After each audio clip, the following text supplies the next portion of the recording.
Good morning. Welcome to the Professor Maima Show. Hope you are doing well. You are ever watching me from around the world. This is a comedy show for your own entertainment. Please subscribe, share, and like this video. So today I want to talk about the riches and prosperity for Kenyans. Riches and prosperity for Kenyans. You see, Kenya has a lot of human resource and also land. So we find that this land and human resource is not being used well. So the human resource here I'm talking about graduates, people with certificate, trained and untrained labor, skilled labor. So that's what I'm talking about.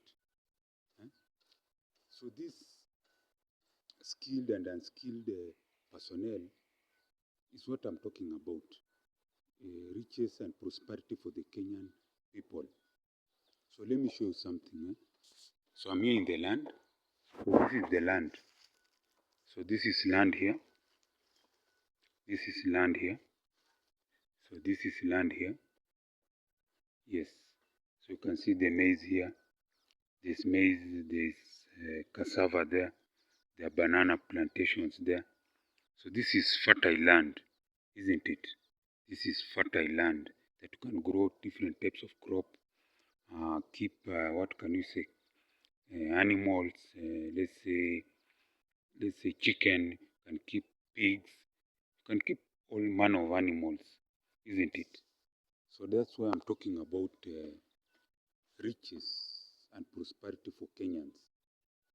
So I hope our President, William Samoei Ruto, can look at land.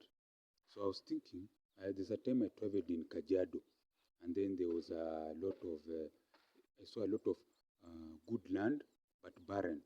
Just wild vegetations, and it's just empty. Just go to those sides of Kajiado. We call it Masai land. That's how it's known as. So at Kajiado is so much land. You know, the Masais, the pastoralists, they keep a lot of cattle. They used to be pastoralists, but these days they're settling down, building schools. They're settling. They don't like this traveling a lot. So I thought to myself, what if we integrated the drainage system in Nairobi? Then we collect a lot of water that can be used within the city, and then others pump to, let's say, neighboring counties like Eastern Province, Ukambani land, and then you have Masai land. So I'm calling to Ukambani land as people from the Kamba communities live nearby. They're very hardworking, but the only problem is the rain. They have an issue with rain. Rain is not, how can I put it? It's not reliable. Yeah, so it's not very reliable, the rain. Then the Masai land, there's a lot of land also. It's fertile soil, but also the rain is a problem. So if we integrated the drainage system in Nairobi, we collect the rainwater. It's used to be in Nairobi to stop these things of water shortage. The rest is pumped to, let's say, Masai land, Ukambani. So in Ukambani, they can grow things like cassava, they can grow sweet potatoes, they can grow maize. They can be the second food basket for Kenya after those sides of Rift Valley. We have the food basket, those sides of Rift Valley, those areas, Wasingishu, you name it, Nakuru, they are the food baskets of Kenya. You can make Ukambani the second food baskets for Kenya so that we have enough food. Then now for the Masai land, because they are into cattle, they keep cows, it's called what? Cows, bulls. So we can convince the people to do ranches. These are big ranches with these cattle that cost even $500,000. I saw there's a cattle with big horns in Uganda, which are owned by now I don't know, this cattle from Uganda, there's a name. It's worth, one of them is worth $500,000. Let's go for our quality cattle, cows, bulls, which are worth maybe an average of $3,000, $300,000. Ensure Masai land per year produces even up to 1 million of these cattle. Each one of them going for $3,000, and you produce 1 million. That is $3 million. That's 300 million into our economy. Do you need to go and beg from the white man with to ask for small money that we can use.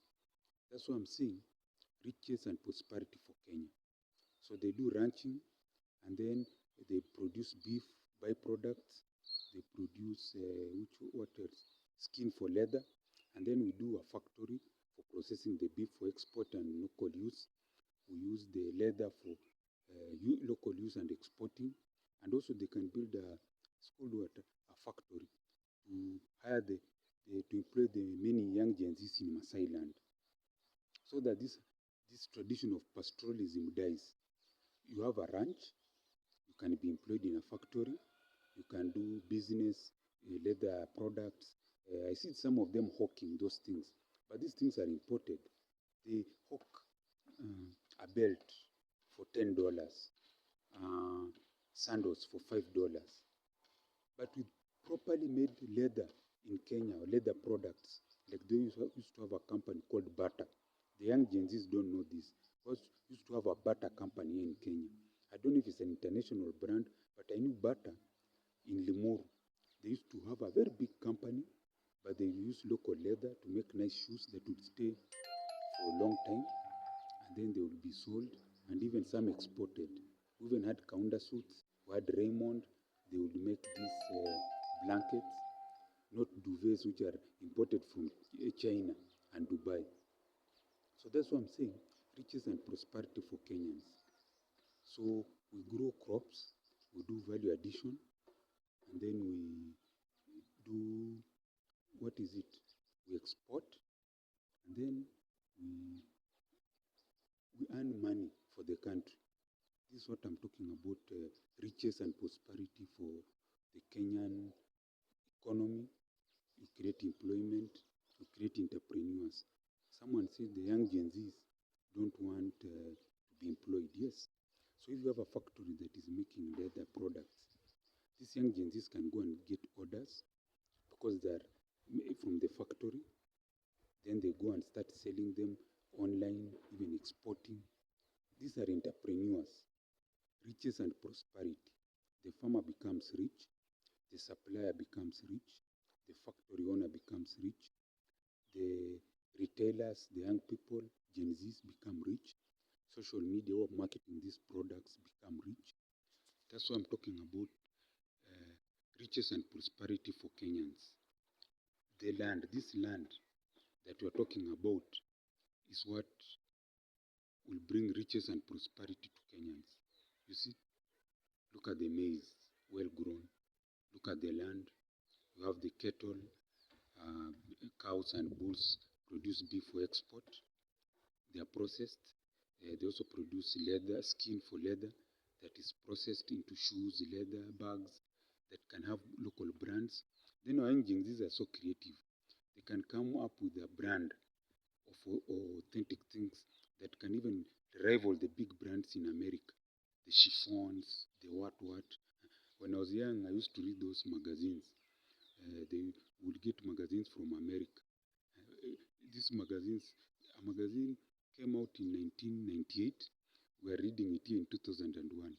We admired the nice leather bags, shoes, belts, nice leather jackets. We have everything here. We just need to think. That's why I'm asking our President William Samoei Ruto, bring out the governors from Ukambani land, Masai land, tell them the products they have are good. So the government just supports them in the infrastructure, in creating ranches, what else? Creating ranches, helping them to set up factories by private investors, and the rest is history. Riches and prosperity for the Kenyan youth. That's what I'm talking about. Yes. So before I finish, I want to pray for you who is watching me, that you become rich and prosperous, that you have a long life, and all your dreams become reality. Not only for you, your children, grandchildren, and all your generations. I also pray for myself to get $1 billion, 100 billion Kenya shillings, to build the biggest technological university here in Kenya and Africa, to manufacture a product that's needed here and worldwide, to create jobs for the young Gen Zs, to train the future entrepreneurs, and to develop the country. That's what I pray for. Amen. And also, I also want to ask you to support my channel through the mobile M-Pesa +254 769 729 327. I said what? Mobile M-Pesa +254 769 729 327. And as I always say, Gwaheri ya kuonana, Gwaheri.